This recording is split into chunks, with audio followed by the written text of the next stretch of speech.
What's going on, everybody? Scott Bunn here with another episode of Putting You in Your Place. This is episode 39.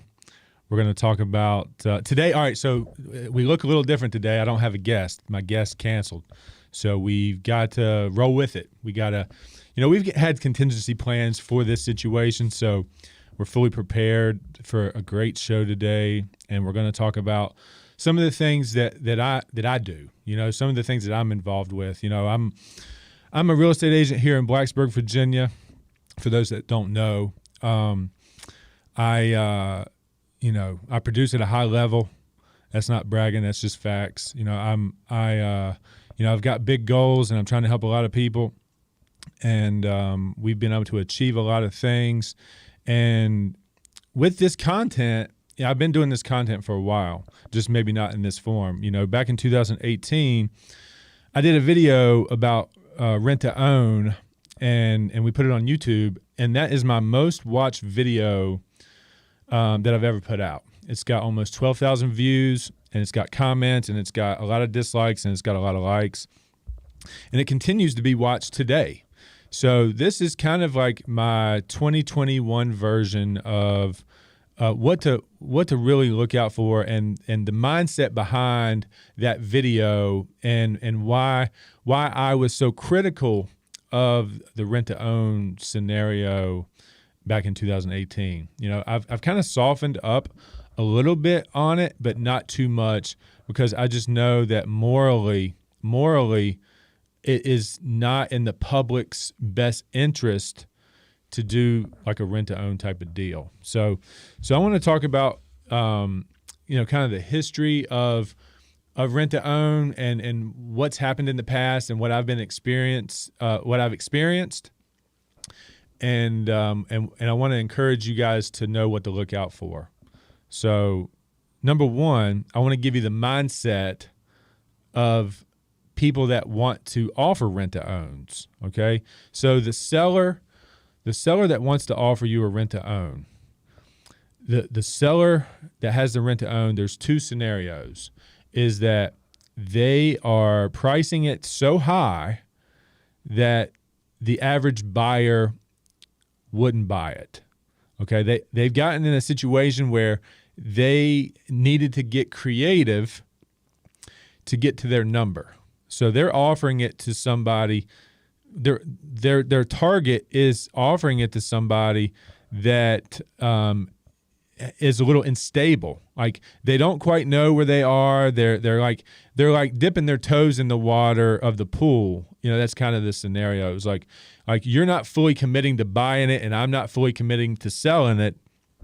And we're just gonna have some documents that probably aren't legally binding. If you took it in front of a judge, we're gonna draft that up and have some terms. And if it works out, great. But if it doesn't, I anticipate you not being able to perform in the end. That's the sellers, and the guy that's offering you the rent to own, that's their mindset. I've been on that side. The first 5 years of my career, my mentor and some of the people that I looked up to, they loved those deals. They thought that was the best thing that they could possibly do, because short term, it benefited them way more than it benefited the buyer or the renter, the rent-to-own person. So after I observed that over time, I was like, that's just morally against my code. That's not something I want to go and take advantage of for people that have worked hard to save up a little bit of money. They're going to give me that money. They've got lesser credit than what they necessarily needed to have to be able to go get bank financing, and they agreed to my predatory terms in the rent-to-own deal. So now I got them. I got a bunch of their money. I get premium rent, and I am fully taking advantage of their desire to want the product that I have. As a salesperson, everything's a product. So when I say a product, I mean the house. The thing that they want, I've got, and I can overcharge them for the dream or the opportunity to get that thing that they want. Too often, and I'm guilty of this too. I'm sure everybody is guilty of this at some point in their life. they've gotten into an agreement on something that they desperately wanted, but then when they reviewed all the terms after the fact, after they were in the deal, they were like, man, I wish I would have never agreed to that term. That was like me just rushing into the deal and not getting the best deal I possibly could. So I think we would probably identify something in our life that we did in that manner. So that's the seller. That's the seller's mindset on the rent to own. And you need to be aware of that. You need to be fully aware of what the seller's thinking before you get into that type of agreement. So just know that that's one of the big deals of the seller is they've got plenty of time. They're not under any pressure to actually sell. They've overvalued their property and they can't sell it to a normal, reasonable, qualified buyer. And they are taking advantage of the unstable, not so credit-worthy, but someone that is actually working hard, trying to achieve a goal of home ownership. So when I'm advising buyers, I tell them to rent for as little time possible at the best rate possible. And once they're actually qualifying candidates to buy a home, that's when you buy a home. You don't get taken advantage of on the rent-to-own deal. You need to be the one getting a fair deal, not getting taken advantage of as the buyer. So now the buyer mindset, the way that some people have taken advantage of sellers in tight spots and in like that buyer mindset around the rent-to-own agreement. So the buyer that comes in and wants to do a rent-to-own agreement, 90% of them are below the standard of qualifying for normal financing. And they're so ambitious and they're so wanting what, the perception is of keeping up with the Joneses or the American dream or whatever you want to call it. They're so desperate to get in to have ownership, to look like certain things to certain people, that they give away too much money. They obligate themselves to too many things and to too many predatory terms. I mean, the last rent-to-own agreement that I seen that just totally turned me off was the 5X security deposit, the rent that is $200 or $300 above market value, with the promise of that money getting kicked back as form of a down payment or money off of the price. Like a credit toward like what you actually have to go get financing for in the long run. And I knew that those people were desperate for the look, for the title of homeowner. And this deal didn't give it to them. This deal did not give it to them. And it was sad to see them go in there with, and if they were ever 5 days late on the payment, like typically in a mortgage, you're due on the 1st and it's not late until the 15th. In this deal, they were due on the 1st and it was late on the 5th. And if they went past the 5th and didn't pay, all of their money got ripped away from them. And I don't even know if they knew that. Like their deposit was forfeited, their credit back to the rent was forfeited. Like all of the money that they built up, if they were ever 5 days late for any reason, with no exception, that was the language in the contract.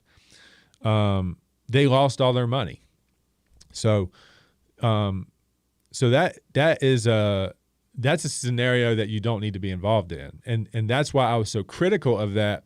Is about once a week I get a message saying, hey, what about a rent-to-own agreement? Will they consider a rent-to-own agreement? And then I have to turn to that buyer and say, please educate yourself on the rent-to-own agreement. Used to be I would just blow them out of the water, never do a rent-to-own agreement.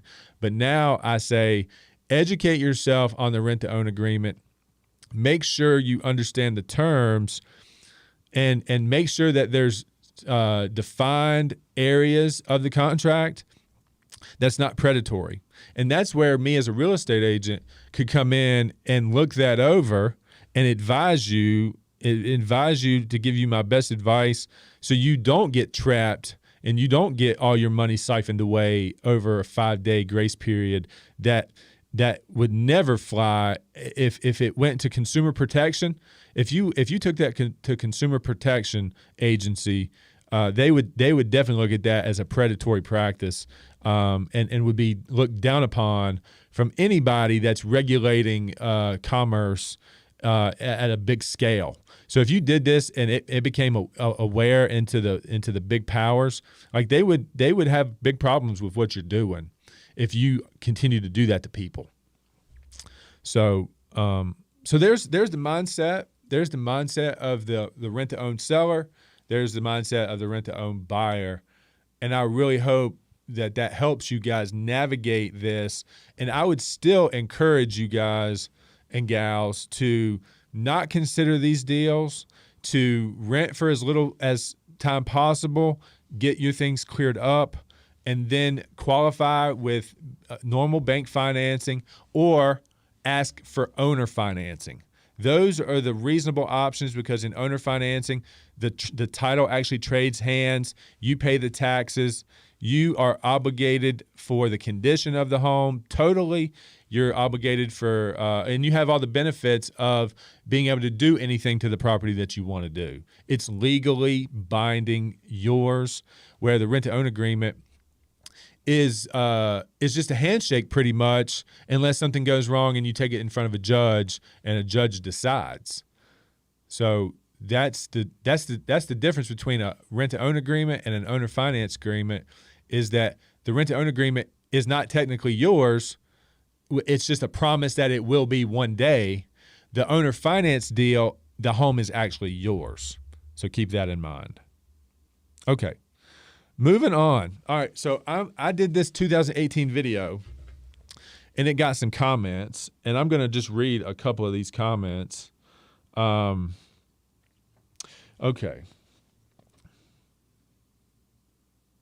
All right, so there was a comment on my YouTube, and you guys should go check out the 2018 video on YouTube when you get a chance. It was raw. It was uncut. It was just me in a moment that I thought was passionate, and I can deliver out a message that I wanted to deliver. So some of the comments, one of them was, so if you buy a home the traditional way, does that mean that now you won't allow the home to fall apart? Well, of course not. But there's a mindset. There's a mindset to being a homeowner. So obviously you will care about the things that you own far more than things that someone else leases to you, that you borrow. And when you rent a home, you are borrowing the home. And there's some advantages to borrowing a home versus owning a home, but there's far more lifestyle benefit to actually owning the home. So pride of ownership, the financial incentive to buying a home, just the overall health and wellness of your life.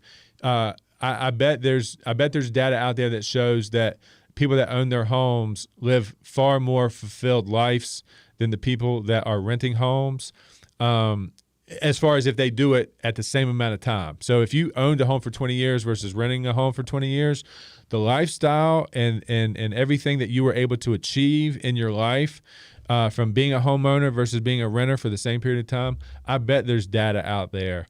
And I'm sad that I didn't think about this more to go get that data, but I bet there's data out there that would support that statement. So I am shooting from the hip with that statement, but I do believe just my observations over 15 years would lead to that being the truth of the situation. So another comment, these get wild too, but I'm just going to read some of the more relevant to like answering questions. Let's see here. I thought the rent-to-own was a legal contract that the owner of the home cannot back out of until the term is ended. Okay. The rent-to-own agreement is on a legal document. Legal document is a very gray area. What are you going to be willing to do to enforce these documents and these agreements. You know, if you need enforcement of these agreements, it's going to cost you money. To go in front of a judge costs money. You need resources to be able to do that. And again, I like to throw these numbers out, like 90% of the people. 90% of the people are going to lack the resources to do that, because if they had resources, they would never be in a rent-to-own agreement, in my opinion. So the problem is that people that get involved in these deals lack resources, and they're trying to be resourceful, but if they ever get taken advantage of, then they're pretty much screwed, because the person with the resources is going to be the seller 90% of the time. And I'm just throwing these numbers out based on my experience, not based on some study that I've done. So just know that I'm shooting from the hip on these deals. But that's what feels authentic to me. And I'm going to kind of speak some truth. I'm going to speak my truth some on this episode, like what my opinions are about the thing. So there's a couple of comments. Let's see if I got one more. Okay, so here's somebody coming after me like I'm trying to fatten my own pockets because I want to earn commissions to just sell you a house. And really in my life, I've stood up for a lot of people and a lot of things that have been at my detriment financially. Okay, I've got a history of standing up for what I think is right and being very vocal in that regard, and that is to my detriment financially in a lot of cases. In some cases, I mean, people are making decisions about me every day that I post on Facebook. You know, you're making a decision about me right now. If you're watching this, if you trust me, if you agree with the things that I say, if you like my tone of voice, you're making a decision about me that you're either saying yes or no about me in this situation. So I'm okay with that. And that definitely exposes me on the opinions that I have, and it helps you make a decision about me. So that's kind of like a goal of mine too. So know that I don't stand up for just myself financially all the time. Like, I do things that I think are morally correct, that I think people should be treated a certain way and think a certain way, and I make my opinions known in my detriment financially a lot of times. So this one comment says, the scam would be telling millions not to rent to own because it deflates your pockets somewhat. To each his own. Some have the money and the credit score right now to do the traditional way. Some don't. And that's true. You know, like I've always said, you know, if it's not about the resources you have, it's how resourceful you are. And as long as you're getting into a good deal, just make sure it's a good deal. You know, that's all the message is here today, is just make sure you're getting into a good deal and you're not rushing into something that could possibly just be detrimental to your life. You know, that's my goal today, is to make you aware of things and to not rush into situations without looking over every term and getting good advice based on like the needs that you have. So anyway, there's a big influencer that has made his way through rent to own. His name's Krohn, and I love the guy. I absolutely love this guy. I just don't agree with him on, like, you know, the public perception that he's bringing out to the rent to own deals. Like, he's made his way through that platform in that way, and that's great. He's found a way to find sellers that needed or are going to allow him to take advantage of that situation and work the deal the way that he needed to make profit. So I want to introduce you to him, and I want to encourage you to go follow him on these social media platforms. I mean, he's got 1 million subs on YouTube, I think. He's got like 700 plus followers on TikTok. I mean, he is doing the things that I would like to do. But I just, you know, the things that he does is he's navigating his life for him. I'm, you know, and how he's been able to navigate his wealth and all of the things that he's been able to collect and generate over his lifetime. he's just giving you what he did in his voice, and that's great. And my role in this situation is to just tell you what to look out for if you're going to try to do some of the same things. So Sky, bring those two TikTok clips up, and let's run them. Let's introduce you to Kris Krohn, and just react to these two video clips that I have for you. All right, I'm going to bring them up now, but I'm just going to go ahead and mute you while the video plays. Okay, sounds good.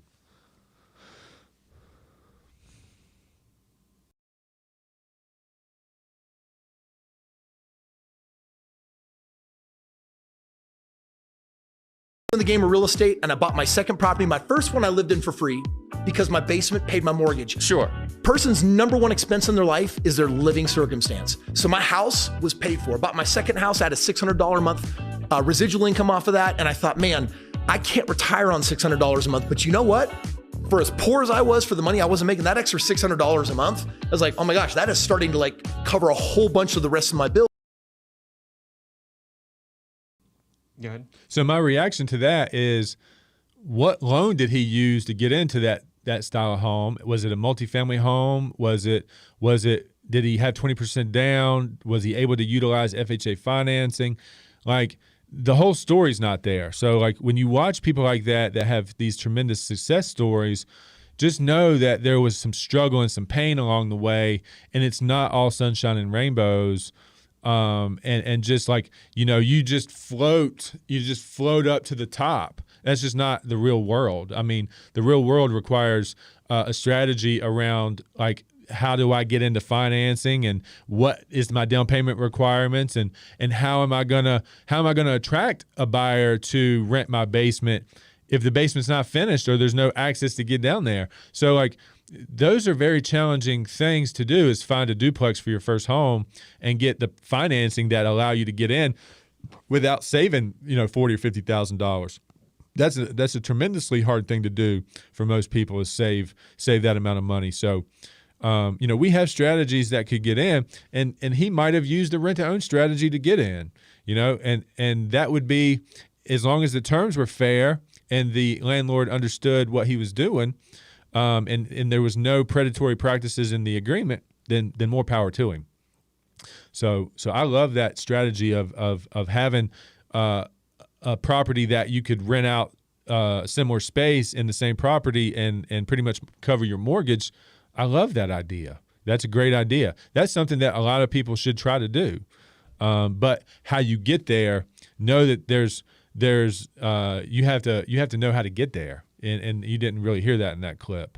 So just keep in mind that there's going to be some sort of requirement to have money down on that type of financing. So let's play that second clip. And this clip is more of an introduction to him, I believe. And like I said, I encourage you guys to go and look at these people that have achieved big things in their life and replicate them. I live a strategy of rip off and duplicate.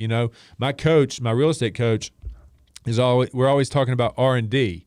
A lot of people think R&D means rip off and duplicate, or research and development. A lot of people think R&D means research and development. Well, R&D for me means rip off and duplicate. So like, I'm just looking at things that I like, and I'm taking from them, and I'm discarding the things that I don't like. So let's bring up this next one.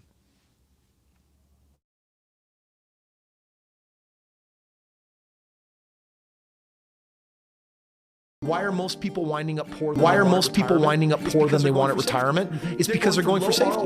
They're going for low ROI because it's safer. I'm like, man, if you don't learn how to take double, triple, quadruple digit risks, you are screwed. Like, you do realize that, right? And like, huh? What are you talking about? Like, you're done for. You're never going to make it. Just do the math. Like 5th grade math. It's just multiplication, a little bit of division, a little bit of addition and subtraction. That's all you need to say. Are we ready? Yep. All right. Hey, that wasn't the clip I thought it was, but it's still a great one. I see so many people in retirement having to get other jobs and do other things for money, and like really fear their power bill. They don't want to make long distance phone calls because they have to pay the payment. that's a real thing. So, real estate is a great way to jump in. If you can get multiple units, it's a good investment tool.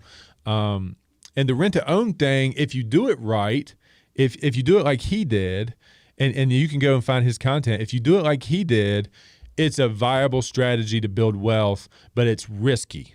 It's just risky, and I just want to bring that to you guys, is that you can amass these things, you can find people to do deals with, but there's gray area, and I don't like to tread in large gray areas.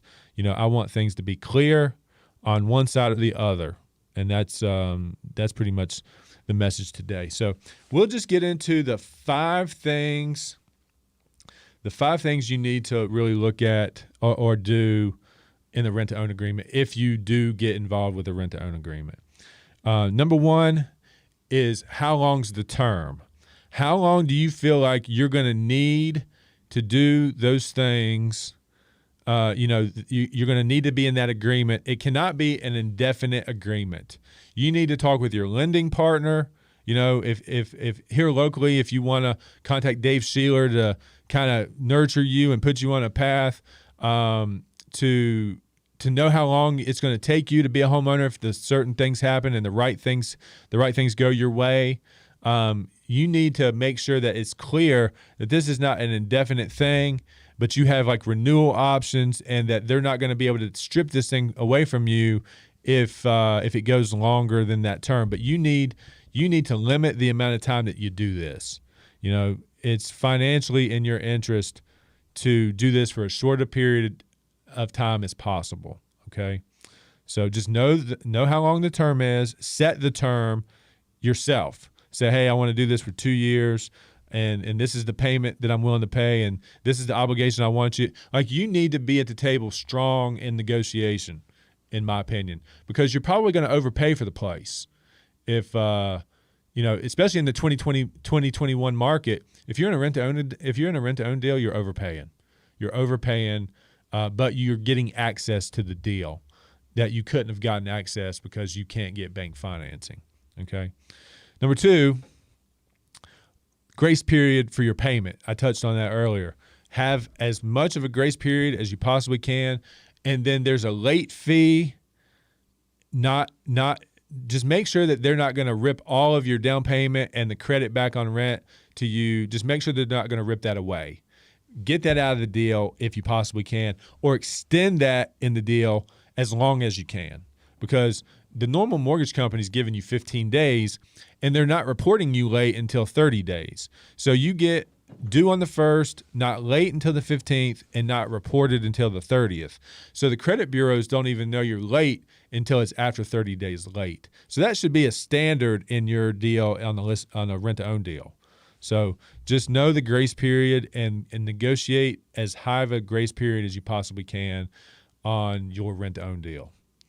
Number 4 is, what are the default terms? Like I said, a standard foreclosure proceeding is 30 days late, 60-day notice, 90 days, you're getting foreclosure notices. They're going to start foreclosure proceedings on you after 90 days in a standard mortgage. So when will they be able to take possession back after the 90-day mark? That depends on when they can get court dates and when they can go to auction and do all the things that they need to do to make it public notice that they are foreclosing on the property. So it could literally be 120 days from the time that they issue the foreclosure notice until they actually take possession from you and force you out of the home. So in most rent-to-own agreements, you're going to get the standard 5-day pay or quit. You're going to get a unlawful detainer. You're gonna be out of that house in 60 days if the landlord / seller knows what they're doing. So 90 days, you'd be out of that house in a rent-to-own agreement. 120 days, you might be out of that deal on the foreclosure. So, that's 90 more days, or, a few more days there than you would get if you were rent-to-own versus a standard mortgage. And number 5 is, I would encourage you to keep your real estate agent involved on these types of deals. Now, for me, I don't go on like, if you're renting, I don't actually go and show you the rental. You know, there's no, I don't do any property management. I don't, I refer that business to the people that do the property management stuff. Property managers only really represent the sellers here in our location. There's no buyer representation for people that want to rent. And but what I can be is a source of knowledge and a protection for you on these types of deals. And this is a part of like the relationship that I want to develop with you. You know, the relationship I want to develop with you is going to be a lifelong play for me. I'm going to develop a relationship with you and anticipate that I'm going to serve you for as long as you're either in the area or for as long as if you move the area. Obviously, I'm not going to be able to help you out. I'm going to have to refer that too. But if you stay in the area, this is a lifelong relationship that I want with you, and I'm anticipating punching the clock every time that you call, every time that you need my service. I'm on the clock, you know.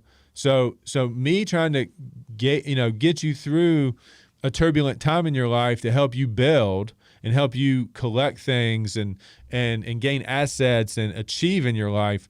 That's kind of my role. My role. That's the type of role I want to play anyway. That's what I'm anticipating doing for the people that I care about, that seek me out and need my service. I plan on being here for you for the rest of our life, pretty much. You know, our professional lives anyway. So that's number 5, is just get your real estate agent involved, and make sure that you're not signing away your life. Pretty much. Okay. All right. So that's pretty much the rent to own section. That's the rent to own section of the show. And, so obviously, I'm pretty passionate about that. I can sit here and talk about it for 30 minutes. I just think that it's not a game that you should play without really educating yourself about the situation. So I have softened on that because my stance was never rent to own, and now I'm saying rent to own, but buyer beware. Buyer beware. Okay. All right. So now I'm just going to kind of get into some of the things that I'm feeling and what we're trying to achieve, what I'm trying to achieve personally, and and just kind of talk about what's going on in my life. And first, we'll just talk about the nature of the real estate business. The real estate business for me, again, is something that when I got into it, I felt like it gave me an opportunity to be valuable to other people. It gave me an opportunity to stick around in an area that I love, and it gave me an opportunity to possibly make an income that I thought was worthy of my talent and my ambition, and it gave me a real sense of purpose, in life. So, but to layer on to that with the nature of this business and how hard it's been, and the struggles that I've come into, I think a lot of agents need to hear it. I think agents need to understand that, when you get into this thing and you think it's just like, opening doors and writing contracts and collecting checks, it's not. It's not that. We are looked at in this business as nothing but a tool, and it's unfortunate that there's not a deeper relationship that I can build with people that wouldn't have them discard me if they don't need me. There's moments in people's lives that they get opportunities and they want to go and think that they can do it themselves, and they don't really know what they're getting into, and I fear like that causes me a couple different things. It causes me fear for them. It diminishes our relationship, and obviously I'm not going to be able to financially gain from that particular thing, which is no big deal. I mean, that it is a big deal, but it's not exactly what I'm after. Like, I'm after a perception of value, and our relationship being strong.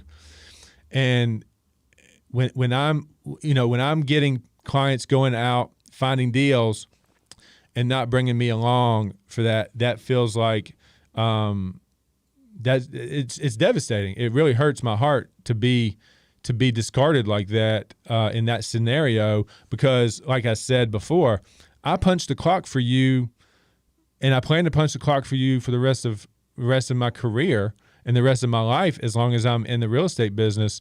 Like, I plan to punch the clock for you, and I play a lot of different roles. There's a lot of different things that I've provided. One of them is emotional support. People don't understand the relationship that we create. You lean on me, and you dump all of your emotions on me, and I soak that in, and I try to put perspective on things, and I talk you through these big challenges in your life, and I help guide you to the finish line on something that at some point you were really excited about, but now you've gotten fear or emotional, and now you need somebody to turn to, and you've turned to me for that, and I've dealt with that, and I've helped you through it, and we've shown up to houses, and I've given you strategies, and there's things that I've done for no compensation. Like the industry here, when you're a real estate agent, you get paid at the end of the rainbow, right? You're running to the end of the rainbow, and unless you get there, there's no pot of gold. There's no pot of gold for that. So when us real estate people, we do all this work, we develop this relationship, and we're there for you in every aspect of life for the time that we're a part of your journey to get you to the finish line. And then right at the end of the finish line, we get pushed aside and not included in the deal. It just hurts my heart. It diminishes our relationship. It doesn't allow me to continue. I mean, I'm going to continue really no matter what. Like, there's enough people that I'm going to continue to meet new people and continue to do great things, and that's the belief I have in myself. But when somebody that I've traded time with, and cried with, and loved on, and done all these things for, I feel like excluding me out of the deal at the end of the road is it hurts. I just want you to know it hurts, and to not be involved with you, to not take that selfie at the end of the road, at the closing table, or at the final walkthrough, to post on the board here or on social media that we completed a transaction together. That hurts. That hurts me. That hurts my organization. That doesn't allow me to continue to move forward in the capacity that I could if we were associated with each other in that way. So again, this is not me crying about not being able to earn. I earn, and I'll continue to go and do so. But when people that I love and I care about, they diminish our relationship, and they don't see the value in me. Like, I'm being vulnerable here, and this is one of the things I wanted to do, is I just wanted to let you know about that. Like, if you're watching this, and that's happened, like, I still value our relationship. You can still call me. You can still reach out to me with whatever you need. But I do sometimes, and I think this can go for a lot of agents in the industry, especially at the top producer level. We feel sometimes that we can be taken advantage of in a major way. I have expertise. I have things that you can use, like the moving truck. The moving truck is one of the most taken advantage of things that I have, and other than my knowledge and my, my therapy that I give, pretty much. Like, you call me up in a situation and you're fearful and you don't know what to do. Well, you call me up and I tell you what I would do, and I help guide you through that.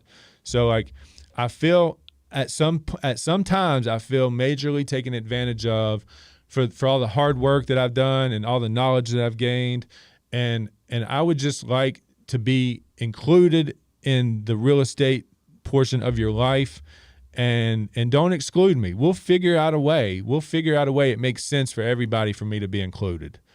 So, and compensation isn't always one of them, So just know that, like, if you're a past client of mine, if you're a future client of mine, if you're a current client of mine, just know that I'm valuable to you.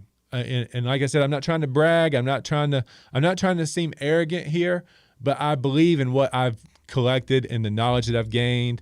And I believe in all of the experience that I have. And I know that's beneficial to you. I know that. So there was my moment there for this show. And I hope you understand where I'm coming from on the deal. And that's my struggle.